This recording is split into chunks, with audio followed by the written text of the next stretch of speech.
এবার একাধিক আইনি জবাবদিহিতার মুখে পড়তে যাচ্ছেন অন্তর্বর্তী সরকার প্রধান ডক্টর মোহাম্মদ ইউনূস। রোববার তার সরকারের 18 মাসের সব কর্মকাণ্ড তদন্ত চেয়ে করা এক রিটের শুনানি হয়েছে। বৃহস্পতিবার এ বিষয়ে আদেশ দেবেন হাইকোর্ট।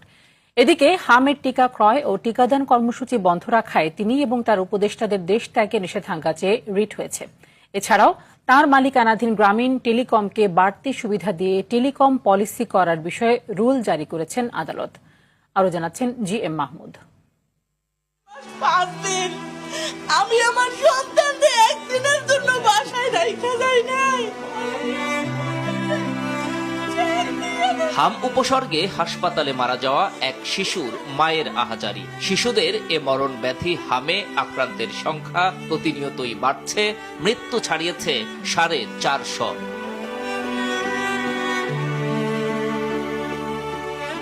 অভিযোগ উঠেছে অন্তর্বর্তী সরকার আমলে টিকা ক্রয় এবং টিকাদান কর্মসূচি বন্ধ থাকায় হামে এত বেশি আক্রান্ত ও শিশু মৃত্যু। এ অভিযোগে রোববার দায়ী ব্যক্তিদের বিচার চেয়ে হাইকোর্টে রিট করেন এক আইনজীবী। রিটে এ বিষয়ের তদন্ত শেষ না হওয়া পর্যন্ত ডক্টর ইউনূস ও তার উপদেষ্টাদের দেশ ত্যাগে নিষেধাজ্ঞা চাওয়া হয়েছে। একটা থ্রোলি ইনভেস্টিগেশন করতে হবে, যেটা আইনের 3 দ্বারা ইনকোয়ারি কমিশন অ্যাক্ট এবং ইনকোয়ারি না হওয়া পর্যন্ত এই প্রত্যেকটা লোক ডক্টর ইউনূস থেকে আরম্ভ করে অ্যাডভাইজাররা যেন দেশ ত্যাগ করতে না পারে।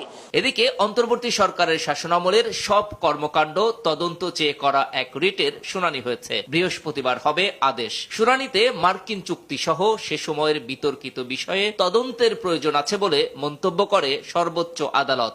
আগামীতে যেন এরকম কিছু না হয় এবং এই ইনকোয়ারি কমিশন যেটা আছে এই সরকারই ঠিক করুক কি কি ইনকোয়ারি করবে, টার্মস অফ রেফারেন্স কি হবে। অন্যদিকে বিদেশি মোবাইল কোম্পানিগুলোকে অতিরিক্ত সুবিধা এবং ডক্টর ইউনূসের মালিকানাধীন গ্রামীণ টেলিকমকে বাড়তি সুবিধা দিয়ে করা টেলিযোগাযোগ নেটওয়ার্ক ও লাইসেন্সিং নীতিমালা 2025 কেন বাতিল করা হবে না জানতে চেয়ে রুল দিয়েছে হাইকোর্ট। এই আইনের দ্বারা যদি মূলত 29 কোম্পানি মার্কেট আউট হয়, আপনি দেখবেন যে আমাদের তখন মার্কেট মনোপলি করার কারণে আমাদেরকে প্রত্যেককেই কি করা হবে, সাপ্রেস করা হবে। এই ম্যাটারটা নিয়ে আমরা মহামান্য হাইকোর্ট থেকে এই পলিসি